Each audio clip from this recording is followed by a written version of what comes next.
Nandito na ako ngayon sa Chongmoro Station. So dapat papunta ng hotel, exit 7. So inakob kung paano dapat pumunta ng hotel galing ng airport. So dapat dito ako bumaba from Seoul Station going to Chongmoro Line 4. Tapos pag dito na sa Chongmoro Line 4, at Chongmoro Station, pag exit daw ako ng 7. So sasakay ko lang elevator. So, hanapin natin ang exit. Ano? 807, 56. So dyan tayo sa exit 7. Top mo lang. May balance na 88. 88 na lang. So dyan, galing exit 7 or pag elevator ng exit 7, ayan, sabi, backward. Ang kapag dito ako bumaba, backward lang.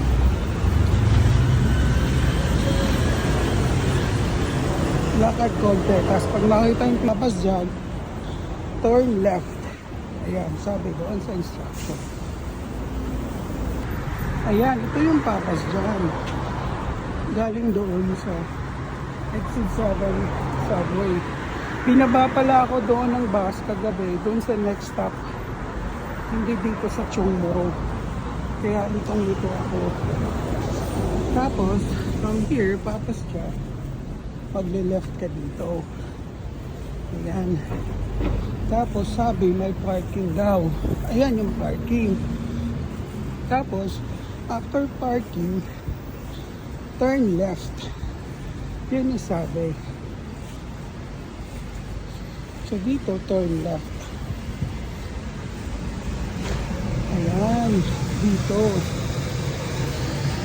Pagkatapos, asan yung hotel? Yun lang. Tapos, makikita mo na yung hotel. Ayan yung hotel. Diba bongga? Super lapit lang pala. Tapos kagabi, di mahanap-hanap ng taxi, hindi niya malaman-laman tong building na to. Yan lapit-lapit lang naman pala. Ito siya. Welcome back to me. Ito yung building. Isang lift lang sila, medyo matagal. Jijong building pala. First 10.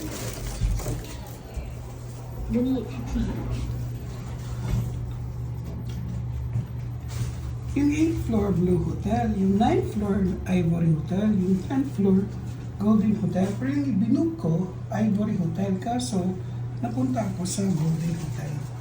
Siguro isa lang yung may-ari. Ayan ako, super basang-basa na ako. As in, basang-basa. So gagawin ko ngayon, mag-freshen up muna.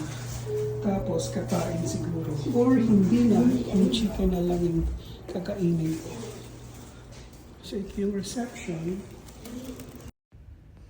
So ito yung reception. Dito pwede kang kumuha ng toothpaste, toothbrush, sabon para for daily use. Unlimited pala to siya so you can get as much as you can.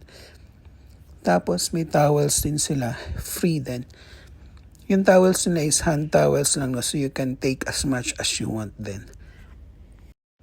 Then ito yung hallway papunta ng rooms. Dito yung common area. So nandyan yung coffee, tea, at pwede kang uminom dyan ng tubig or mainit na tubig.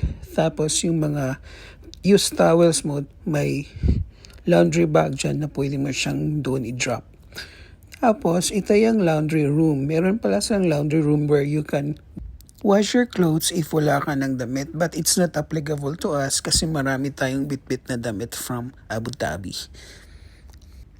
Throw your own garbage pala dito no to keep your room tidy. Kaya kailangan mo siyang itapon ng maayos dito sa area na to. Malinis naman yung hallway actually. May naglilinis everyday. So this is my room. Welcome to my hotel room. I'll show you around kung anong meron dito.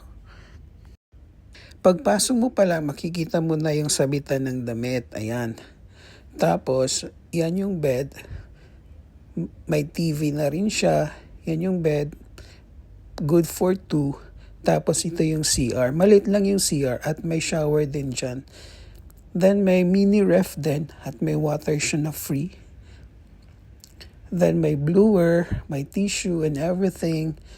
Yung toothpaste at toothbrush dun mo kukunin sa reception. And if you want coffee, dun ka sa common area. And if may takeout kayo or bumili kayo ng food sa labas at gusto nyong mag-init, may microwave doon sa labas. So ito yung ating hotel room. And this is a room for 6 nights here in Seoul, South Korea. Pwedeng-pwede na para sa akin na mag-isa lang. And kasyang-kasya ako sa bed. See you. God bless.